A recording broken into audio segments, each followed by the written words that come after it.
afternoon, everybody. Hopefully you enjoyed that first video of the three-part series. Did the strings and cables change, went to a set of America's Best. Awesome set of strings and cables. This is going to be part two. Part two is going to be accessories. I'm going to go over the stuff that I put on this bow for this year and what I decided to shoot for this year. So far, I'm really enjoying this bow. It's taken a lot of blood, sweat, and tears out here in the yard trying to get this thing tuned to shoot broadheads. And like I said, I'm still working on my arrow combination, but let's go ahead and jump on into the accessories that I'm shooting this year and why I chose what I chose. So starting off, this is something that I got last year, and I'm gonna tell you right now, it's definitely worth the money. There's definitely gonna be a video to follow on this. This is the Sitka bow sling. It's expensive, but it's worth it, and that's why I included it in the accessories on this bow. When you're hunting the mountains like I do and you backpack in everywhere, a bow sling is necessary for keeping your bow, your strings and cables clean and keeping them from getting jacked up, getting hung on limbs. All right, so first thing I want to start off with, this is something new for this year. It's not something I shot last year. This is going to be the Limb Driver Gen 7X. This is the rest that I'm shooting this year. Completely micro adjust. Looks sweet. I mean, if you're like me, you like the way stuff looks on your bow. It's not the most important, but it looks sweet. So good points there. It's a limb driven rest, which is what I've shot the past couple years. I really like a limb driven rest. They're not bulletproof, but they're as close to bulletproof as I think a limb driven or a drop away style rest can get. So that's what I'm shooting as far as rest. I'm going to do a video on this rest, and I also have a video that I'm getting ready to put out there of how I selected my rest and why. So moving on from there, let's go ahead and jump into the quiver that I'm running this year. So this is going to be the Carbon Pro, I believe. So they make a one-piece, they make a two-piece. I chose the two-piece this year because the last couple years I've shot a tight spot. And before I started elk hunting, I never used to leave my quiver on my bow.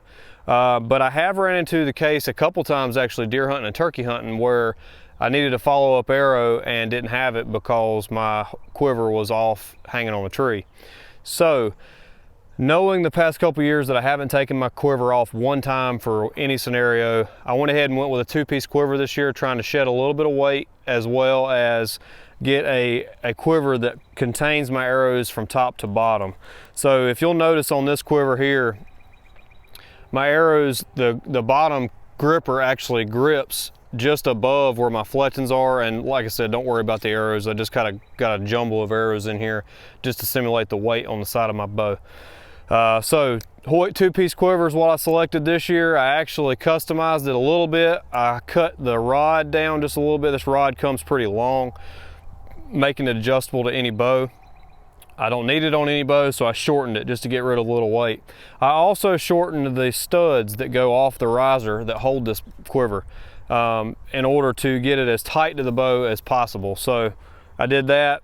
Love this quiver so far. It's completely silent, it's very stable, and it sucks in extremely tight to the bow, tighter than what I could get my tight spot on my last bow. Moving on from there, this is the same sight that I've shot the past couple years. This is actually the black gold scent verdict. It's kind of like a Frankenstein sight, and once again with this accessory, I have a video coming out showing you why I chose this and how I go about choosing sights on a bow. So black gold scent verdict, I kind of put a couple different sights together. That's one cool thing about black gold. They will specially design or specially build a sight for you. Check the guys out at Grafton Archery. They can order them for you through black gold and get it sent in super quick. So the cool thing about the black gold, if you'll notice, the sight housing is actually purple right now. It's because the light outside actually creates the UV light turns that purple, and that keeps your pins from starbursting. So I'm shooting a 6-inch dovetail, a 4-pin, top pin's gonna be 29 thousandths, bottom 3 are 10s. I shoot all green because green is what I can see the best. So love this sight. I love a dovetail sight, especially if I'm, since I travel to hunt. If you're traveling, I think a dovetail is awesome because a lot of times it won't fit in your bow case for travel with the sight extended out. Cool thing about a dovetail, You just undo the set screw, pull your sight off, store that where you want to. You don't have to worry about your sight getting bent in your bow case. Moving on from there, let's talk about something that this is definitely a big difference for me this year. I went to the new Bee Stinger micro hex stabilizers. So what I did is I went with a 10-degree offset quick disconnect on the front of the bow right here. So that, if you notice that my stabilizer looks like it's bent, it's angled down.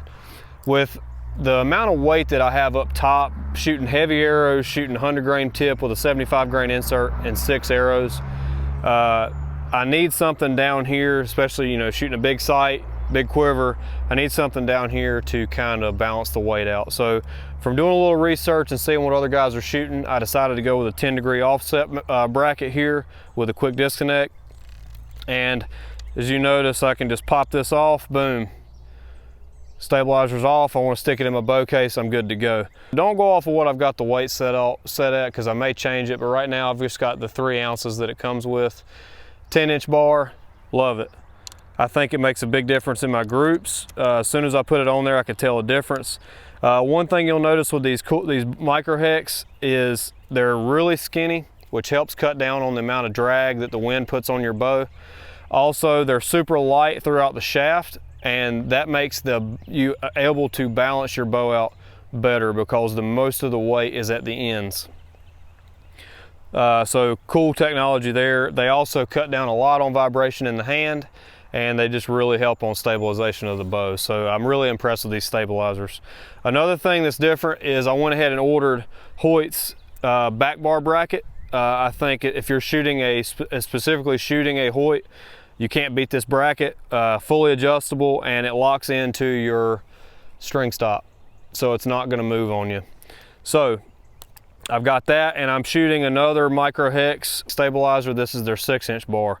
So I'm shooting a 6-inch back bar with a 10-inch front bar. So far that setup is working perfect on this bow, and I really, really like it. Let me touch on one thing while I'm talking about gear before I get into my release. If you hunt out west, keep in mind there's several states that don't allow a 85% or don't allow higher than 80% mods on a compound bow. With that said, most of your new bows come with 85 or 90% mods. This Hoyt is no different. It came with 85% mods, and I went ahead and changed them to 80% mods. So keep that in mind when I'm giving you speeds and talking about stuff like that on this bow. I'm shooting 80% mods. The back wall's not as good. The valley's not as good. And it adds a little bit of weight to what you're holding. But if you want to be legal, you need to be shooting these 80% mods depending on what state you're going to. Colorado only allows 80% or less, so I had to shoot these. So that's kind of part of the setup and accessories and stuff. Not really, but kind of. So I just wanted to add that in there. And then the last thing I want to talk about as far as the setup and accessories, this is a Carter Wise choice.